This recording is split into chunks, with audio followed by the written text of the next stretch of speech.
En el corazón de la Ciudad de México, detrás de pesados muros de piedra volcánica color sangre, se oculta una fortaleza diseñada no para proteger cuerpos, sino para encarcelar mentes. Si caminas hoy por sus pasillos, verás a turistas tomando fotografías, creyendo que visitan un inofensivo y tranquilo museo de arte. Pero durante casi 4 siglos, este colosal edificio funcionó como la maquinaria de control psicológico más despiadada del país. Aquí, los jesuitas doblegaron las voluntades de la élite, la corona española ejecutó traiciones en la madrugada, y estudiantes armados con ácido hirviente intentaron masacrar a los pioneros del arte moderno. Este es el antiguo Colegio de San Ildefonso. Un palacio de dominación que nació exigiendo sumisión absoluta y terminó bañado en la rabia y los colores de la revolución. Si te atraen las historias oscuras que las instituciones oficiales prefieren pacificar bajo el turismo, suscríbete y acompáñame a desenterrar este campo de batalla. Y por favor, te invito de la manera más amable a que me dejes aquí abajo en los comentarios qué otros lugares famosos o edificios llenos de misterio te gustaría que exploráramos juntos en nuestro próximo episodio. Capítulo 1. La fortaleza de la sumisión. El año es 1588. La Ciudad de México se levanta sobre las ruinas sangrientas de Tenochtitlan. El polvo de los templos mexicas destruidos todavía flota en el aire de la colonia. La corona española controla la tierra mediante la fuerza militar, pero la verdadera conquista exige algo más profundo. Exige gobernar la mente humana. En este contexto de dominación, la Compañía de Jesús ejecuta un movimiento maestro. Los jesuitas no buscan oro en las minas. Buscan influencia en los cerebros. Deciden fusionar varios seminarios pequeños y dispersos, San Bernardo, San Miguel y San Gregorio. El resultado de esta fusión metódica recibe un nombre que definirá los próximos siglos de la historia mexicana: el antiguo Colegio de San Ildefonso.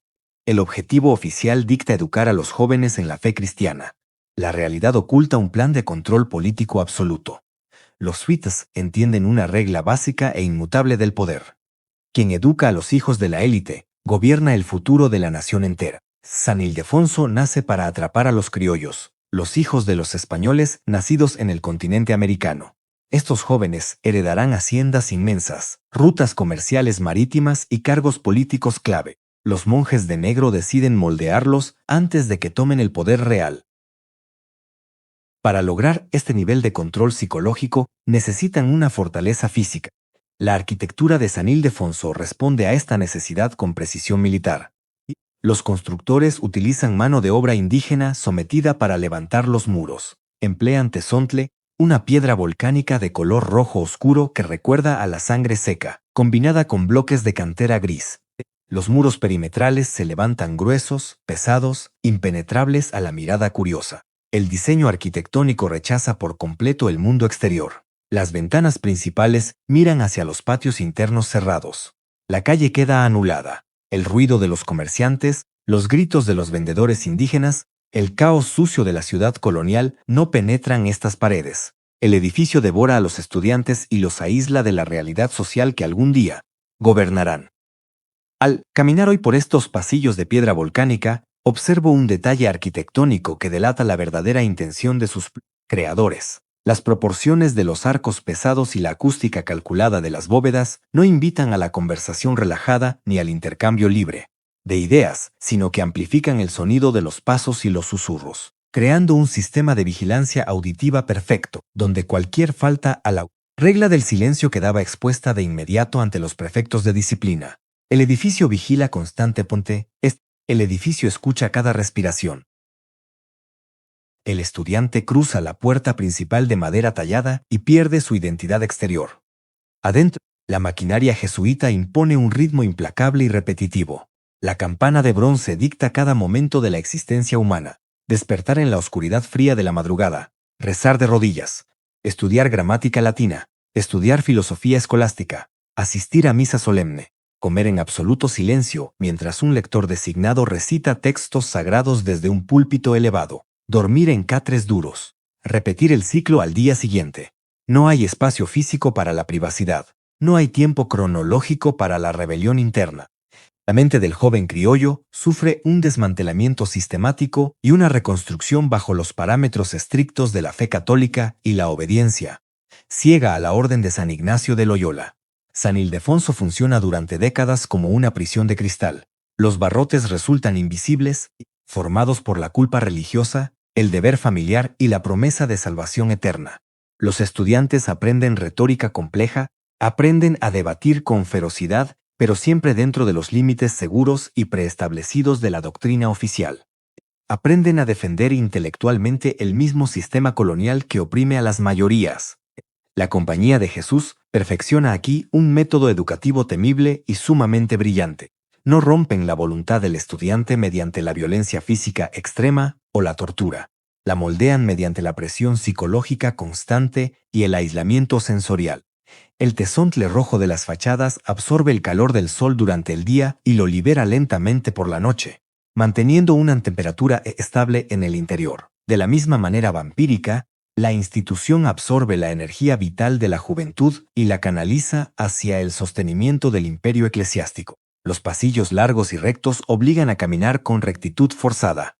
Los patios cerrados de proporciones simétricas enfocan la vista hacia el cielo, el único escape visual permitido por los arquitectos. Todo en las dimensiones de San Ildefonso exige sumisión total. Las décadas pasan inexorablemente. El siglo XVII consolida el dominio económico y social del colegio. El siglo XVIII a su punto de poder máximo. San Ildefonso deja de ser un simple colegio para convertirse en el epicentro real del poder, en la Nueva España. Los exalumnos ahora ocupan los puestos más altos de la administración pública y religiosa. Son obispos influyentes, son jueces de la Real Audiencia, son alcaldes mayores. Gobiernan vastos territorios desde California hasta Centroamérica. Toman decisiones de vida o muerte sobre cientos de miles de indígenas y mestizos. Pero en el fondo de sus mentes condicionadas, siguen respondiendo a las voces inflexibles de sus antiguos maestros jesuitas. La riqueza material del colegio crece a niveles desorbitados y obscenos. La Compañía de Jesús acumula haciendas ganaderas gigantescas, monopoliza la producción agrícola en regiones enteras del país, controla rutas comerciales vitales. San Ildefonso opera en la práctica como el banco intelectual y espiritual de este imperio económico paralelo. Las pesadas puertas del edificio ven entrar a los jóvenes herederos de las fortunas mineras más grandes de América. 10 o 15 años después, esas mismas puertas los ven salir convertidos en instrumentos perfectos de la voluntad política jesuita. La fortaleza de su misión funciona a la perfección. La élite criolla cree gobernar el país, pero la orden religiosa sujeta con firmeza los hilos del poder real. El éxito rotundo del modelo educativo genera una red de lealtades inquebrantables que atraviesa toda la sociedad novohispana. Los graduados agradecidos donan fortunas en plata y tierras al colegio. Envían a sus propios hijos a las misnabúsulas para que el ciclo de adoctrinamiento se repita sin fin. San Ildefonso engorda su influencia opresiva con cada generación que cruza sus umbrales. El inmenso poder acumulado detrás de estos muros de piedra volcánica comienza inevitablemente a generar sombras de desconfianza. A miles de kilómetros de distancia, en la península ibérica, la corona española observa el crecimiento de la orden con un recelo creciente. Un estado dentro del estado crece sin freno en la colonia más rica del imperio global. Los monjes jesuitas no rinden cuentas a los tribunales civiles con la misma docilidad que los franciscanos o dominicos. Su lealtad final pertenece al Papa en Roma, no al rey de España. Y su instrumento principal de control mental, el Colegio de San Ildefonso, sigue forjando líderes obedientes a la Iglesia, no a la corona. La soberbia de la institución educativa alcanza su clímax histórico. Los oscuros pasillos de San Ildefonso respiran un aire pesado de intocabilidad divina. Los superiores de la orden caminan por los patios adornados sabiendo perfectamente que sus decisiones a puerta cerrada pesan mucho más que las firmas del propio virrey. Han construido un imperio mental que ninguna espada de acero puede cortar. Han encerrado el futuro político de la Nueva España en una caja fuerte hecha de piedra volcánica y madera preciosa tallada a mano. El colegio está bibliotecas impresionantes repletas de miles de volúmenes europeos prohibidos para el resto de la población, laboratorios científicos incipientes equipados con instrumentos importados, capillas suntuosas bañadas en hojas de pan de oro puro. Todo financiado por la sumisión voluntaria de una clase social entera. La perfección técnica del sistema jesuita resulta aterradora al analizarla en retrospectiva. Han logrado que los propios prisioneros paguen millones de pesos por la construcción, el embellecimiento y el mantenimiento de su propia prisión ideológica, y lo hacen con genuino orgullo. San Ildefonso se erige altivo bajo el cielo inestable de la Ciudad de México como un monolito inexpugnable. Sus muros rojos guardan el silencio disciplinado de 1000 mentes dominadas por completo. La máquina educativa opera sin la menor fricción. Absolutamente nadie cuestiona a los maestros vestidos con sotanas negras. Absolutamente nadie desafía la autoridad suprema de las campanas. El control sobre el individuo es total, absoluto y profundamente asfixiante. La orden religiosa alcanza la cima absoluta de su ambición terrenal, ignorando por completo que la misma acumulación desmedida de poder político y económico encenderá la mecha indetenible de su inminente y violenta destrucción. El diseño arquitectónico e ideológico perfecto de la sumisión engendra en secreto su propia condena. Capítulo 2. La noche en que cayó la oscuridad. Madrid, España, año 1767. El Palacio Real huele a cera quemada y a miedo conspirativo. El rey Carlos III firma un documento en absoluto secreto en su despacho privado. La tinta negra sobre el pergamino sella el destino de 1000 hombres al otro lado del océano Atlántico. El monarca no ataca a un ejército invasor enemigo. El rey decide atacar a sus propios aliados religiosos. Teme a la compañía de Jesús. Teme el poder de su dinero. Teme la inmensidad de sus tierras productivas. Pero sobre todo, teme la influencia secreta y permanente que los monjes ejercen sobre las mentes de la élite gobernante en las colonias americanas. Carlos III sufre de paranoia, pero su paranoia tiene fundamentos políticos totalmente reales. Los jesuitas han construido un imperio paralelo sin rendir cuentas a la corona, y el antiguo colegio de San Ildefonso funciona como la capital intelectual y operativa de ese imperio no declarado. El documento viaja en un barco militar durante semanas. Cruza el océano escondido bajo 3 capas de seguridad extrema. Llega a la Ciudad de México directamente a las manos del virrey Carlos Francisco de Croix. Las instrucciones escritas son brutales, precisas y no admiten la menor apelación legal. Exigen ejecutar la orden en la madrugada. Ordenan sincronizar el golpe militar en todos los territorios al mismo tiempo exacto.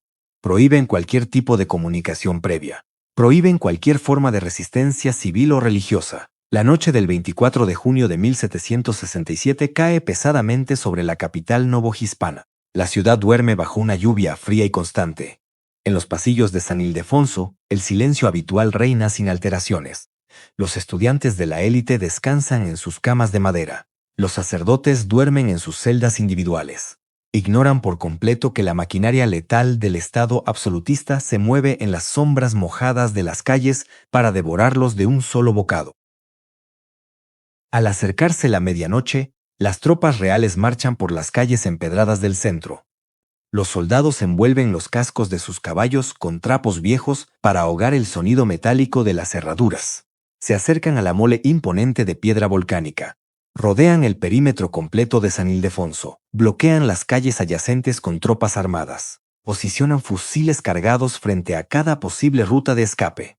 Al tocar hoy la madera áspera y fría de la puerta principal de San Ildefonso, noto la solidez brutal de los herrajes originales de hierro forjado. Los jesuitas diseñaron estas puertas enormes para mantener el mundo exterior a raya, para proteger su monasterio educativo de la contaminación social callejera. Pero esa madrugada lúbica descubrieron la vulnerabilidad mortal de su propia arquitectura. Ninguna puerta de madera fina detiene un decreto real respaldado por la pólvora y las bayonetas. Los soldados golpean la puerta con la culata pesada de los mosquetes. El ruido violento retumba en las bóvedas vacías del edificio educativo. Un hermano portero asustado abre la cerradura. Los uniformados irrumpen en la oscuridad del vestíbulo. Llevan antorchas encendidas que proyectan sombras deformes en los muros. El humo negro mancha los techos altos de cantera gris. No hay gritos de batalla heroica. No hay disparos ni cañonazos defensivos. La violencia real de esta noche histórica radica en su precisión quirúrgica, burocrática y aterradoramente silenciosa. Los oficiales armados despiertan al rector del colegio. Leen el bando real bajo la luz parpadeante del fuego. Expulsión inmediata del territorio. Confiscación total de todos los bienes muebles e inmuebles. Exilio perpetuo de los dominios del rey. La orden exige que los monjes abandonen el edificio en ese mismo instante. sin tiempo para empacar ni para procesar el shock mental. Tienen prohibido llevar pertenencias de valor. Tienen prohibido despedirse de los estudiantes a los que educaron durante años. El oficial a cargo dicta que solo pueden tomar su ropa interior, un par de zapatos usados, un sombrero negro y un libro pequeño de oraciones. Absolutamente nada más. La escena desafía la lógica de jerarquía de la época colonial. Los hombres más poderosos e influyentes de la Nueva España, los mismos sacerdotes ilustrados que aconsejaban en secreto a obispos y virreyes, caminan ahora por los pasillos escoltados por soldados rasos analfabetas. Bajan las escaleras anchas de piedra con la cabeza agachada. El miedo congela sus rostros pálidos. La humillación pública destruye para siempre su aura de intocabilidad divina. Los estudiantes criollos despiertan aterrados por el ruido rítmico de las botas militares. Se asoman por las ventanas pequeñas de los dormitorios superiores. Ven a sus maestros infalibles marchar hacia la oscuridad de la calle húmeda a punta de pistola. La imagen rompe el hechizo psicológico de su misión. Los monjes no son seres divinos, son simples mortales derrotados y humillados por las órdenes de un rey lejano. El choque mental resulta devastador para estos jóvenes herederos del poder. La institución monolítica que dictaba las reglas morales y políticas del universo colonial se desmorona frente a sus ojos llorosos en menos de 60 minutos. Antes del amanecer gris, el último sacerdote jesuita cruza la puerta hacia la calle enlodada. Los soldados cierran el colegio de golpe, ponen sellos de cera roja en las cerraduras de hierro. El imperio mental colapsa por completo sin disparar una sola bala en su defensa. La oscuridad traga a la compañía de Jesús. Los monjes caminan como criminales hacia el puerto de Veracruz para subir a barcos infestados de ratas y enfermedades. Los barcos que zarpan parecen ataúdes flotantes de madera. Los monjes hacinados en las bodegas sin ventilación contraen escorbuto y fiebre amarilla. Hombres eruditos que dormían en sábanas limpias de lino ahora mueren agonizando sobre tablas podridas. Sus cuerpos sin vida son arrojados a las aguas saladas del mar Caribe sin ceremonias fúnebres. La corona española elimina físicamente a la amenaza política. El sol sale la mañana del 25 de junio e ilumina un cadáver arquitectónico gigantesco. San Ildefonso despierta sin pulso y sin alma. La maquinaria educativa perfecta se detiene en seco. Las campanas de bronce no suenan para llamar a misa. Los refectorios inmensos permanecen vacíos. Los platos fríos de barro acumulan polvo en las mesas largas de madera fina. La confiscación estatal revela la inmensa riqueza material oculta en el fondo del edificio. Los enviados directos del rey rompen las cerraduras de las bóvedas secretas. Encuentran cofres pesados llenos de monedas de plata pura. Encuentran cálices religiosos de oro macizo adornados con diamantes y esmeraldas.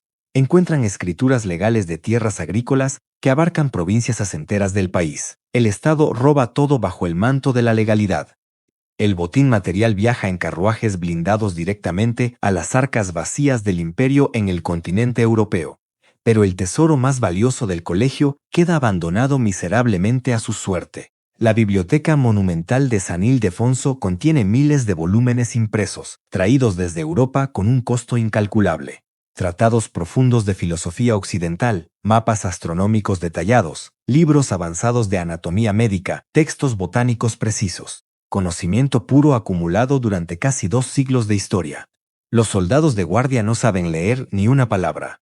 A los oficiales militares no les importan los libros viejos. Los burócratas del rey sellan las gruesas puertas de madera de la biblioteca y condenan todo ese conocimiento invaluable a la pudrición lenta. Las termitas devoran la historia del pensamiento humano. La humedad de la ciudad pudre el papel frágil. El silencio ignorante domina los estantes vacíos de lectores.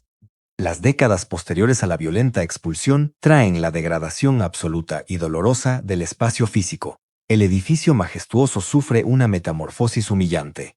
El gobierno virreinal inepto no sabe qué hacer con una estructura tan inmensa, lúgubre y cargada de simbolismo.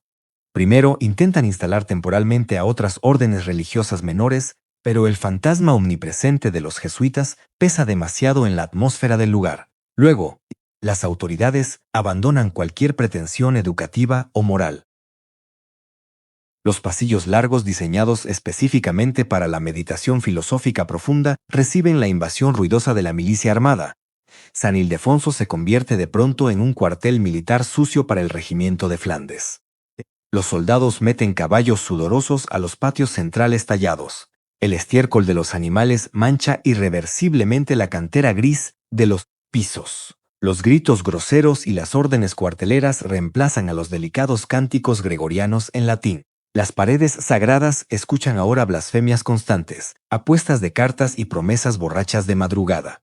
Más tarde, el edificio desciende un peldaño más oscuro en la escala de la decadencia urbana. El gobierno colonial lo utiliza como prisión temporal de alta seguridad. Encárcelan a criminales comunes, asesinos y ladrones de caminos en las antiguas aulas donde antes se enseñaba teología avanzada. Los delincuentes desesperados graban sus nombres y sus condenas con clavos oxidados en los muros porosos de tezontle rojo. El contraste histórico resulta poético y trágico a la vez. El santuario del conocimiento más grande y exclusivo de América funciona ahora simplemente como una jaula sucia para el escoria de la sociedad. La ironía del poder absoluto se manifiesta aquí con una crueldad verdaderamente perfecta. Cientos de trabajadores indígenas murieron construyendo estos muros eternos bajo el sol ardiente. Millones de pesos donados financiaron las obras de arte importadas y la decoración eclesiástica deslumbrante. 2 siglos de esfuerzo intelectual metódico levantaron un imperio invisible de control mental insuperable. Y todo este esfuerzo titánico desapareció por completo por culpa del trazo rápido de una simple pluma de ganso sostenida por un rey paranoico, sentado cómodamente en un palacio adornado en la lejana ciudad de Madrid. El antiguo colegio de San Ildefonso pierde temporalmente su propósito existencial. El monstruo colosal de piedra roja entra en un estado de coma profundo e indefinido. Duerme pasivamente durante la sangrienta guerra de independencia de México. Sobrevive a balaceras callejeras, sobrevive a motines populares con fuego, sobrevive a traiciones y cambios violentos de gobierno. Aguarda paciente en la penumbra sucia del centro histórico, acumulando capas de polvo y resentimiento silencioso, esperando que el turbulento siglo XIX decida devolverle la vida de alguna manera. El edificio ignora en su letargo que su próxima encarnación no tendrá absolutamente nada que ver con la religión católica. Ignora que los crucifijos de madera serán reemplazados radicalmente por microscopios modernos y libros de ciencia empírica. Ignora que la verdadera rebelión ideológica, la que cambiará a México para siempre, apenas está a punto de comenzar dentro de sus propios muros. Capítulo 3. El Renacimiento secular. El año es 1867. El polvo de la guerra y la sangre de la intervención francesa cubren las calles de la Ciudad de México. El archiduque Maximiliano de Habsburgo muere fusilado en el Cerro de las Campanas. La República triunfa sobre el Imperio.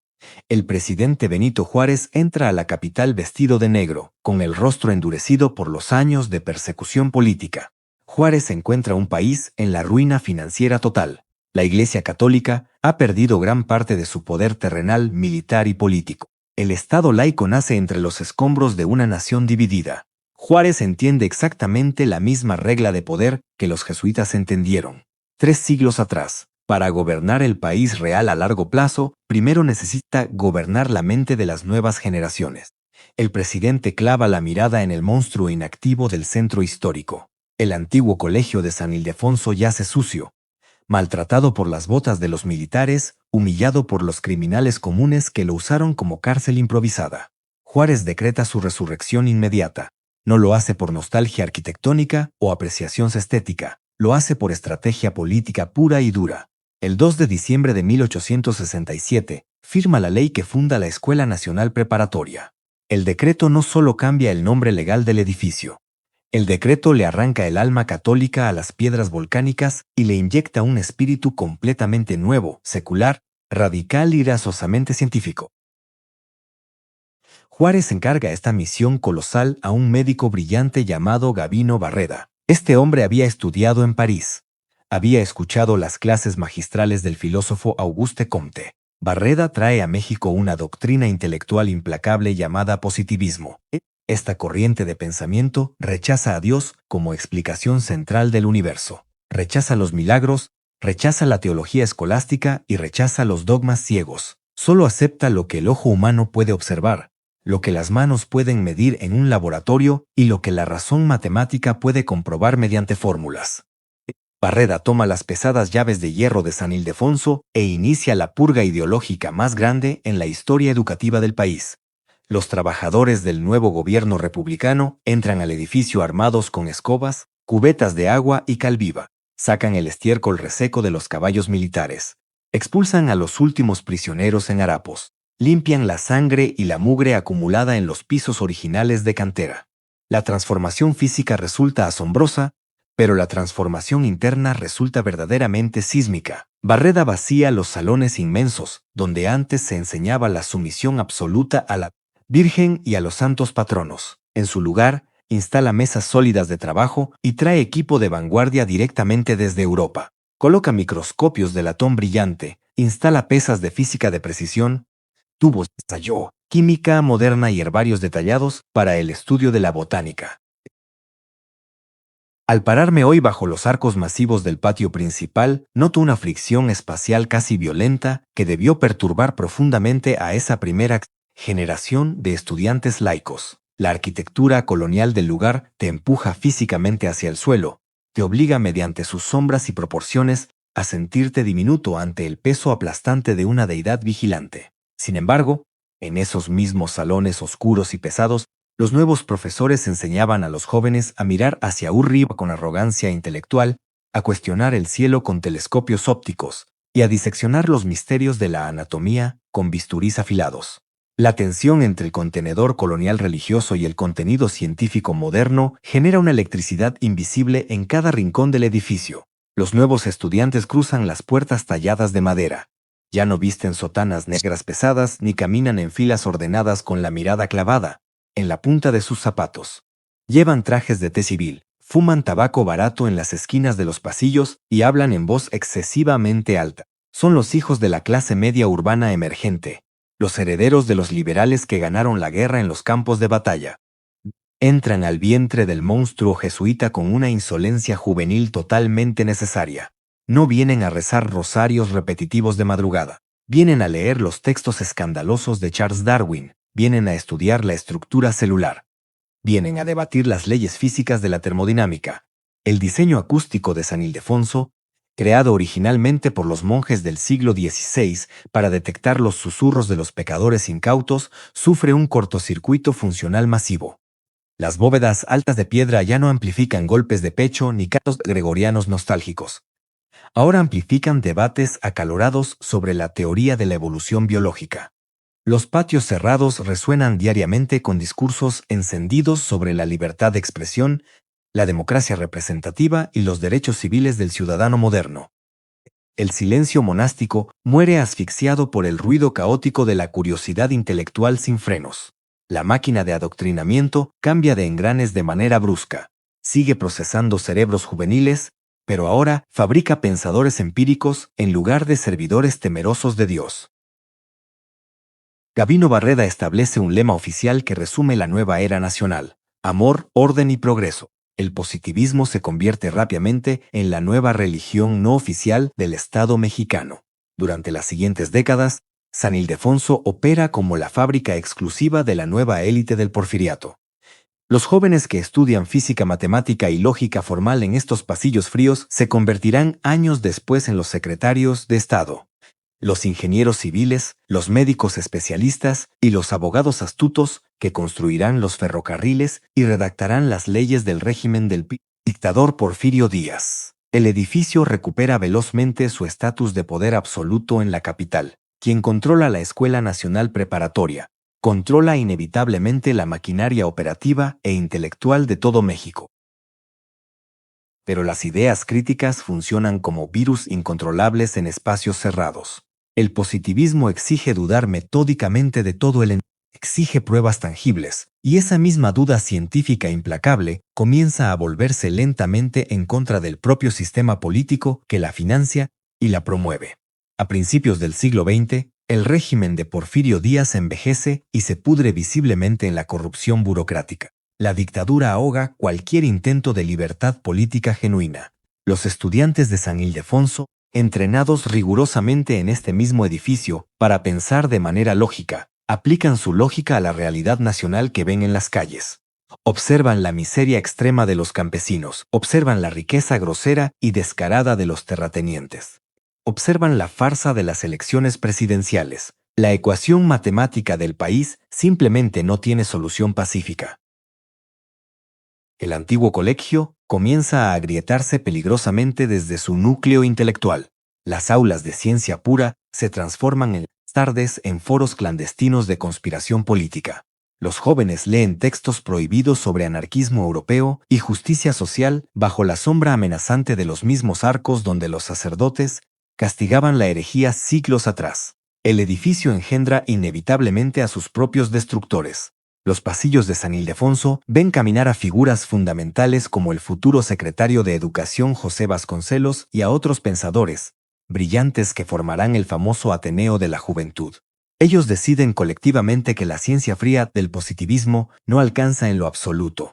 Para curar el dolor social y la injusticia de México, necesitan acción directa, necesitan fuego real, necesitan una revolución violenta. La historia del recinto repite su ironía macabra. El gobierno federal usa el edificio colosal para intentar controlar a la juventud pensante, pero la juventud usa el conocimiento radical adquirido en esas mismas aulas para derrocar al gobierno. En 1910, la Revolución Mexicana estalla finalmente con una furia incontrolable y ahoga al país en sangre y plomo durante una década completa. Muchos exalumnos de San Ildefonso lideran ejércitos rebeldes, redactan manifiestos incendiarios, planean asesinatos políticos de alto nivel y mueren fusilados frente a paredones polvorientos en el norte del país. El orden positivista se rompe en 1000 pedazos. El edificio sobrevive físicamente a las balas perdidas de la revolución. Sus muros perimetrales de tesonle rojo aguantan el impacto destructivo del tiempo y el abandono temporal. Pero la verdadera explosión histórica ocurre en la psique colectiva del lugar. La educación pública mexicana se transforma radicalmente, y San Ildefonso se prepara en silencio para abrir sus pesadas puertas de madera a la invasión más brutal, colorida y escandalosa de toda su existencia. Los muros de piedra, que pasaron siglos enteros exigiendo obediencia religiosa y décadas enseñando lógica fría, están a punto de recibir el impacto directo del dolor indígena, la rabia social y los pinceles revolucionarios del arte moderno. Capítulo 4. La invasión de los pinceles. El año es 1922. La Revolución Mexicana ha terminado oficialmente en los campos de batalla. Las armas de fuego descansan, pero el país respira sobre un mar de ruinas humeantes, cadáveres anónimos y promesas políticas rotas. Una nación entera necesita inventar una nueva identidad para no despedazarse de nuevo. En medio de este caos nacional, un hombre llamado José Vasconcelos asume el control de la recién creada Secretaría de Educación Pública. Vasconcelos tiene un presupuesto limitado y una ambición desmesurada. Quiere educar a un país donde la inmensa mayoría de la población no sabe leer ni escribir, y para lograrlo decide transformar los muros fríos de los edificios públicos en libros abiertos gigantescos. Su experimento cultural más atrevido comienza exactamente en el corazón de la bestia de piedra. El antiguo colegio de San Ildefonso abre sus puertas a la invasión más radical de su historia. Vasconcelos recorre los pasillos de San Ildefonso y mira las paredes desnudas. Durante siglos, estos muros de tesontle rojo y cantera gris exigieron obediencia ciega, primero a los sacerdotes jesuitas y luego a los profesores positivistas. Siempre funcionaron como barreras para encerrar el conocimiento y aislar a la élite del pueblo miserable. El nuevo secretario de Educación decide dinamitar esta exclusividad de manera simbólica. Llama a un grupo de artistas jóvenes, rebeldes, hambrientos y empapados de ideas socialistas. Les entrega las llaves de la institución educativa más prestigiosa de México y les da una orden absolutamente inaudita.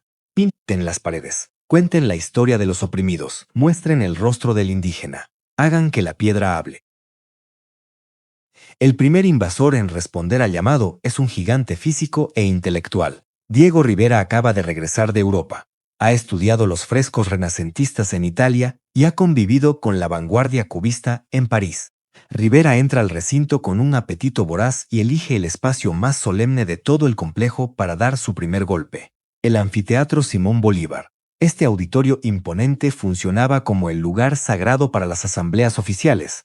los discursos ceremoniales y las graduaciones de la élite intelectual porfiriana. Rivera decide profanar esta solemnidad con una obra monumental que llamará La Creación. El proceso de pintura no tiene nada de romántico. Es un trabajo físico brutal, sucio y agotador. Los trabajadores levantan pesados andamios de madera rústica frente al muro principal del anfiteatro. El lugar huele intensamente a cera de abejas derretida, a resina de copal quemada y a pigmentos minerales puros mezclados a fuego directo. Rivera utiliza la técnica de la encáustica. Calienta los colores sobre la pared con un soplete de fuego para fundirlos permanentemente con la dura estructura del edificio. Suda profusamente. Trabaja jornadas de 14 horas rodeado de ayudantes cubiertos de polvo y manchas de pintura. El sonido del fuego y el raspar de las espátulas reemplazan el eco antiguo de los rezos jesuitas. Al sentarme hoy en las butacas de madera del anfiteatro Simón Bolívar, observo un detalle que captura perfectamente la atención de este momento histórico. El oro que Rivera aplicó en los halos de sus figuras brilla con la misma intensidad que el oro de las iglesias coloniales, pero debajo de esos halos divinos no hay santos europeos blancos ni vírgenes sumisas. Hay mujeres de piel intensamente morena, con rasgos indígenas fuertes y marcados, con cuerpos robustos y terrenales. Rivera usó la técnica sagrada de los opresores para coronar y divinizar a los oprimidos. Es un acto de venganza estética calculado con una precisión asombrosa. La aparición de estas figuras mestizas e indígenas en los muros de San Ildefonso provoca un choque cultural inmediato. Los estudiantes conservadores, hijos de familias adineradas que sobrevivieron a la revolución sin perder sus fortunas, miran con absoluto horror el proceso. Para ellos, el arte debía mostrar paisajes europeos idealizados o figuras clásicas de la mitología griega. Ver rostros de mujeres indígenas, ver cuerpos desnudos y musculosos que recuerdan a los campesinos y a los obreros de las fábricas, les resulta profundamente repulsivo. Sienten que su templo educativo está siendo invadido por la chusma, por el populacho ignorante que la revolución prometió redimir. Pero Rivera no se detiene. Su brocha se mueve con una seguridad aplastante. Modela las figuras gigantescas que representan las virtudes, las ciencias y las artes, dándoles a todas un innegable sello racial mexicano. La flora y la fauna nacionales brotan en la pintura con una exuberancia casi agresiva. La obra no pide permiso para existir en ese espacio. Se impone con su peso visual abrumador. La energía de la calle, el color de los mercados populares y la vitalidad cruda de la tierra mexicana penetran finalmente la fortaleza de la sumisión académica.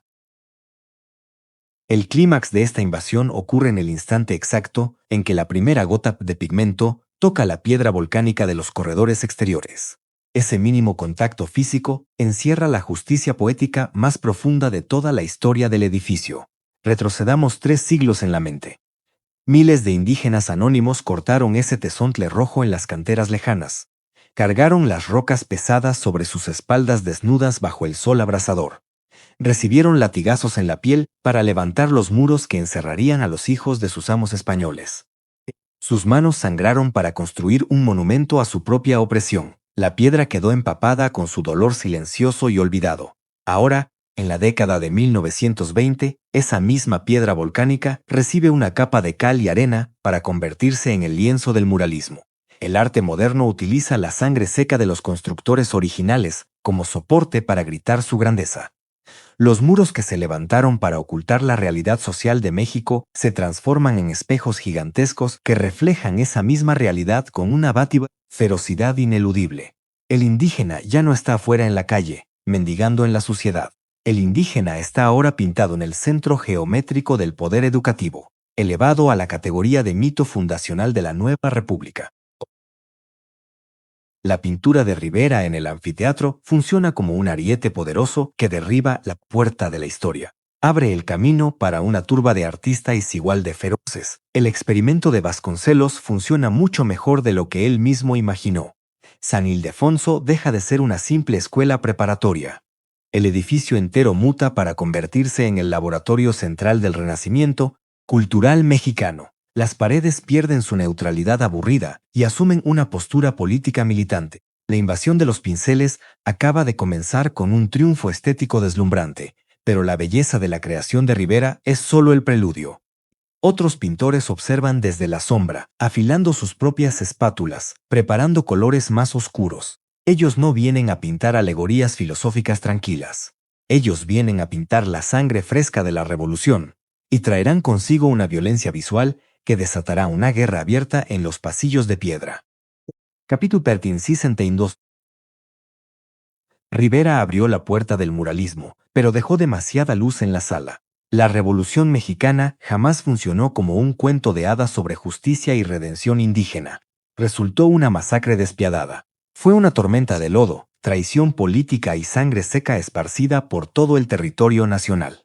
Para contar esta verdad absoluta y aterradora, el antiguo Colegio de San Ildefonso recibe a los dos hombres más furiosos de todo el movimiento artístico.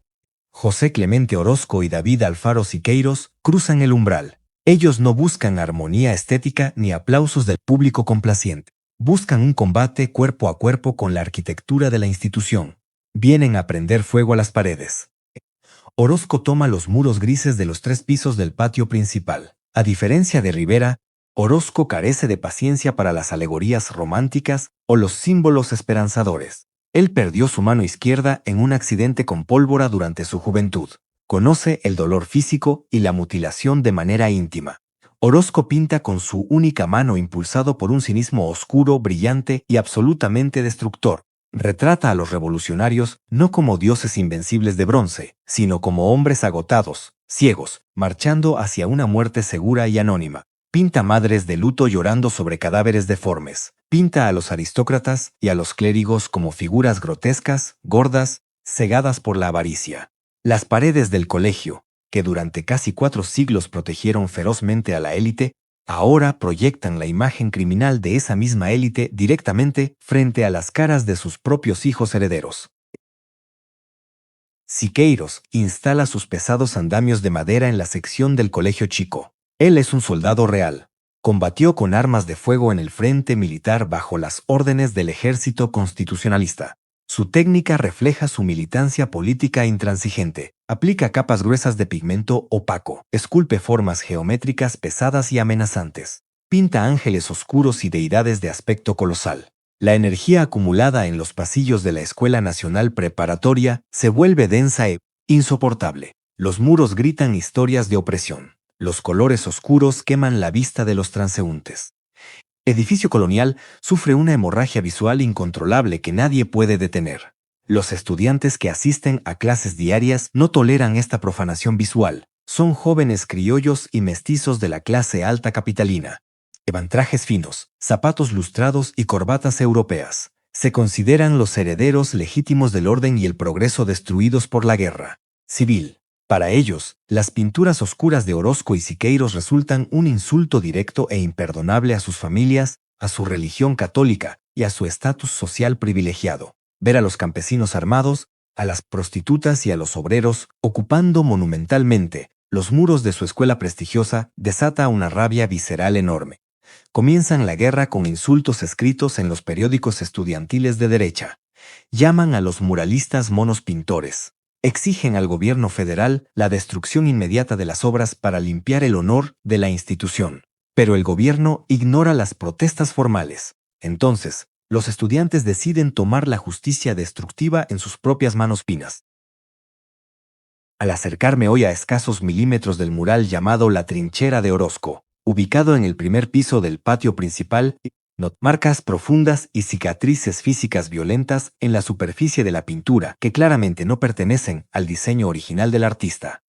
Los cortes irregulares en el yeso revelan la rabia viva de 1924, como si la pared misma hubiera recibido puñaladas certeras en medio de un motín carcelario. Esa textura áspera y rota cuenta una historia paralela de violencia real, física y totalmente palpable, una batalla que trascendió la simple metáfora artística. La tensión ideológica estalla velozmente en violencia física directa. Grupos de estudiantes conservadores se organizan en las sombras de los corredores coloniales. Esperan a que caiga la noche cerrada o aprovechan los breves momentos sin vigilancia policial. Atacan la estructura de los andamios para derribarlos. Atacan las figuras recién pintadas. Utilizan llaves de hierro y clavos largos de acero para rayar brutalmente los rostros de los campesinos. Lanzan sech pesadas contra el yeso húmedo para descarapelar grandes trozos de color y dejar la piedra volcánica expuesta. El odio escala rápidamente hacia tácticas extremas de guerrilla urbana dentro del recinto escolar. Los jóvenes roban botellas de ácido nítrico y ácido sulfúrico de los mismos laboratorios modernos de química instalados por los educadores positivistas décadas atrás. La ironía resulta macabra. La ciencia empírica que debía sacarlos de la ignorancia medieval ahora sirve para destruir el arte moderno. Llenan frascos de vidrio con los líquidos corrosivos y los arrojan violentamente contra las obras maestras en pleno proceso de secado. El químico muerde los colores vivos. El ácido derrite las caras pintadas con una espuma hirviente. Libera vapores tóxicos asfixiantes en los pasillos de cantera gris. La agresión terrorista busca mutilar y borrar por completo el registro visual de la Revolución Mexicana. Orozco llega al colegio en el frío del amanecer y encuentra su trabajo masacrado. Observa el piso manchado de ácido amarillento y pedazos de yeso roto esparcidos por todas partes. Cualquier otro artista tradicional habría abandonado el proyecto inmediatamente ante semejante nivel de vandalismo sistemático. Orozco no retrocede un solo milímetro de su posición. Camina entre los escombros, observa el daño químico humeante en los rostros de sus revolucionarios caídos y sonríe con una amargura implacable. Comprende instantáneamente que el ataque cobarde de los estudiantes no arruina su obra en lo absoluto, sino que la valida y la completa de forma perfecta. Su pintura provoca dolor extremo porque refleja una verdad extrema. Orozco levanta sus pinceles del suelo, exige la reparación de los andamios de madera y vuelve a subir. Trabaja estoicamente sobre las quemaduras químicas. A veces, pinta encima del daño. Otras veces, deja las cicatrices profundas visibles a propósito. Transforma el odio elitista de los estudiantes ricos en una parte integral y sangrienta de la tragedia visual de sus murales. La guerra urbana en los pasillos empeora dramáticamente. Los estudiantes organizan huelgas violentas y paros de actividades académicas. Intentan agredir físicamente a los propios pintores. Orozco y Siqueiros toman medidas drásticas y deciden trabajar armados. Llevan pistolas de grueso calibre cargadas en el cinturón de sus pantalones mientras aplican pacientemente los pigmentos minerales sobre las alturas. La escuela preparatoria, otrora el templo silencioso de la razón positivista y el búnker de la sumisión jesuita, se convierte en una trinchera militar activa. Los pintores disparan arte subversivo contra las paredes. Los estudiantes disparan ácido corrosivo contra el arte. El gobierno interviene ocasionalmente de manera torpe. Despide temporalmente a los artistas por ceder a la presión política de las familias. Pero la historia pesa más y los vuelve a contratar años después para terminar el colosal trabajo. La batalla campal de los colores se prolonga a lo largo de los años. Orozco pinta su obra maestra final en el descanso de la escalera principal del recinto. Retrata a Hernán Cortés y a la Malinche desnudos, tomados de la mano, sentados directamente sobre el cadáver aplastado de un indígena anónimo. Una imagen de dominación cruda, brutal y fundacional que escandaliza a toda la ciudad. Los estudiantes finalmente pierden la larga guerra de desgaste. Terminan sus ciclos de estudios y abandonan el antiguo colegio para buscar empleos públicos. Pero las pinturas de Orozco y Siqueiros se quedan allí, arraigadas y fundidas permanentemente con la estructura del edificio. El fuego ideológico de la revolución armada, la sangre derramada de las batallas pintadas y el ácido del odio estudiantil se mezclan para siempre en la estructura molecular del antiguo colegio de San Ildefonso. La bestia inmensa de piedra volcánica roja ha sido domada y marcada para siempre. El edificio ha perdido su pureza conservadora y su silencio opresivo de manera absoluta e irreversible. Capítulo 6. El manifiesto silencioso.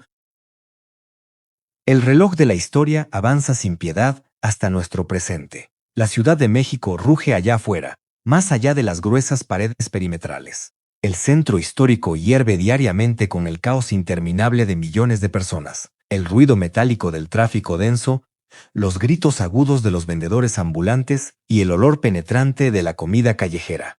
Es una metrópolis voraz que devora su propio pasado todos los días para poder sobrevivir al futuro. Sin embargo, al cruzar el umbral de madera maciza del antiguo colegio de San Ildefonso, el caos metropolitano se apaga repentinamente. El ruido de la calle se corta de tajo. Un silencio denso, pesado y casi acuático cae de inmediato sobre los hombros del visitante. El inmenso monstruo de piedra volcánica roja ha entrado en una fase de quietud absoluta. Ya no es una fortaleza de sumisión, ni un cuartel militar sucio, ni una trinchera de guerra ideológica con olor a pólvora. Hoy respira lentamente bajo el título oficial y aséptico de museo y centro cultural de primer nivel.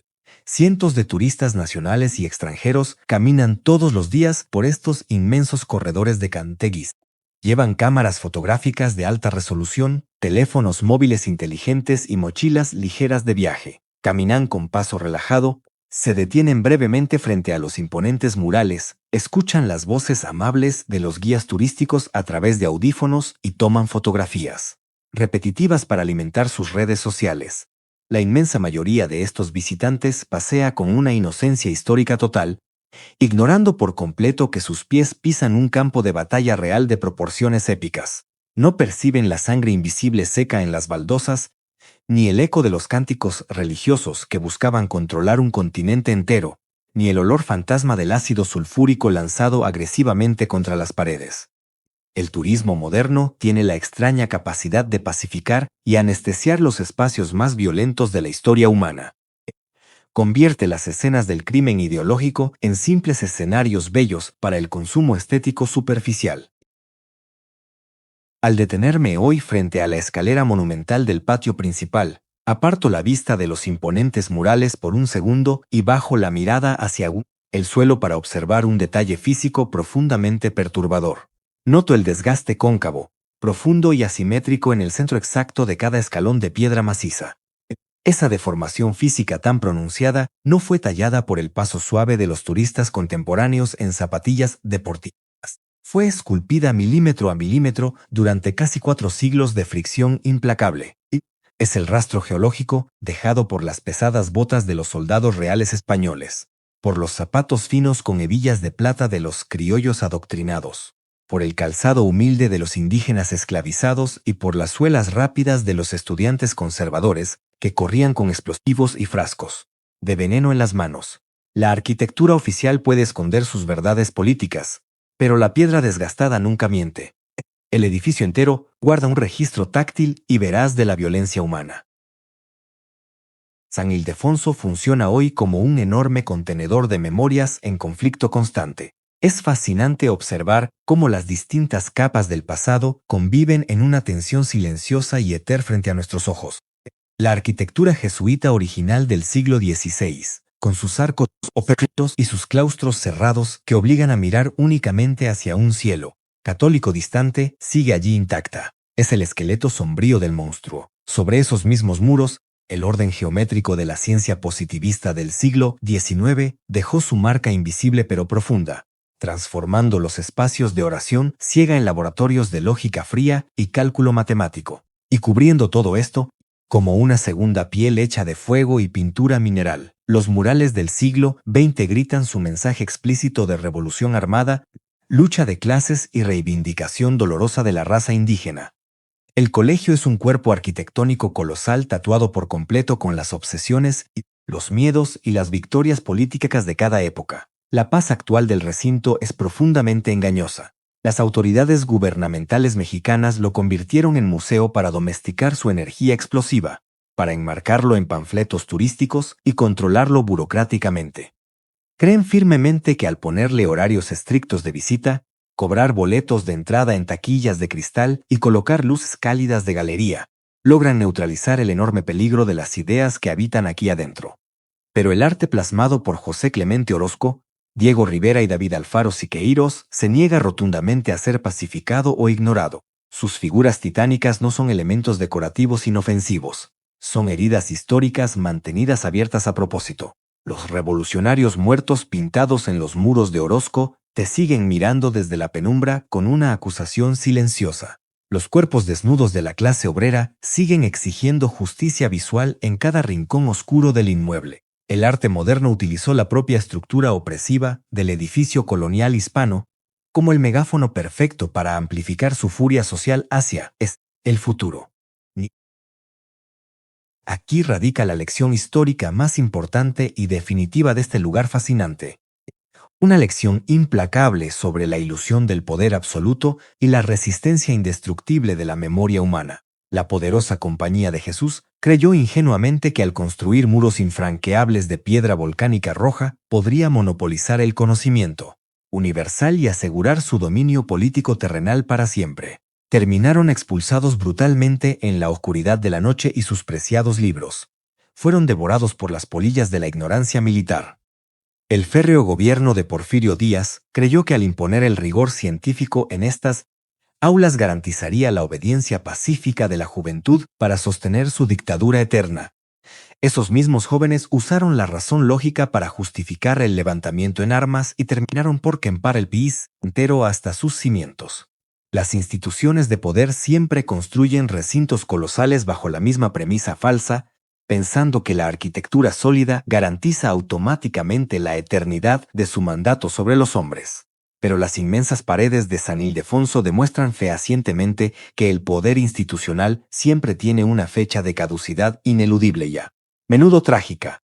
Los reyes mueren en sus camas o en el exilio, las sagradas órdenes religiosas caen en desgracia política, los dictadores temibles huyen apresuradamente en barcos hacia el extranjero y las doctrinas científicas pierden su vigencia ante los nuevos descubrimientos. Lo único que realmente sobrevive al fuego abrasador, al ácido sulfúrico, a los disparos de fusil y al paso demoledor de los siglos es la expresión cruda, honesta y brutal del espíritu humano. Los artistas rebeldes armados únicamente con pinceles y espátulas probaron ser mucho más fuertes que los sacerdotes influyentes y los políticos custodiados por ejércitos. Tomaron por asalto la fortaleza original construida para controlar la mente del pueblo de México y la transformaron de manera irreversible en la galería pública de su propia liberación. Hoy, cuando las pesadas puertas de madera del museo se cierran herméticamente al atardecer y el último turista agotado abandona el recinto, San Ildefonso se queda completamente solo en la oscuridad de la capital. Las luces artificiales se apagan una por una. Los inmensos corredores vuelven a hundirse en las sombras espesas que los austeros monjes jesuitas diseñaron en sus planos originales. El silencio recupera por completo su trono temporal. En esa oscuridad absoluta y solemne, el edificio redacta su manifiesto silencioso y perpetuo ante el tribunal de la historia. Nos recuerda constantemente que las piedras pueden ser forjadas con sangre, látigos y opresión despiadada, pero el significado final de esas piedras puede ser robado, alterado y reescrito por los valientes. El antiguo colegio de San Ildefonso no es un cementerio lúgubre de ideas muertas o doctrinas olvidadas. Es un faro de advertencia sumamente brutal, un recordatorio imponente, tallado en roca volcánica y fuego, de que ninguna jaula, por más hermosa, costosa y gigantesca que sea, será lo suficientemente fuerte para contener el incendio de la rebelión humana cuando la historia decide que es momento de arder.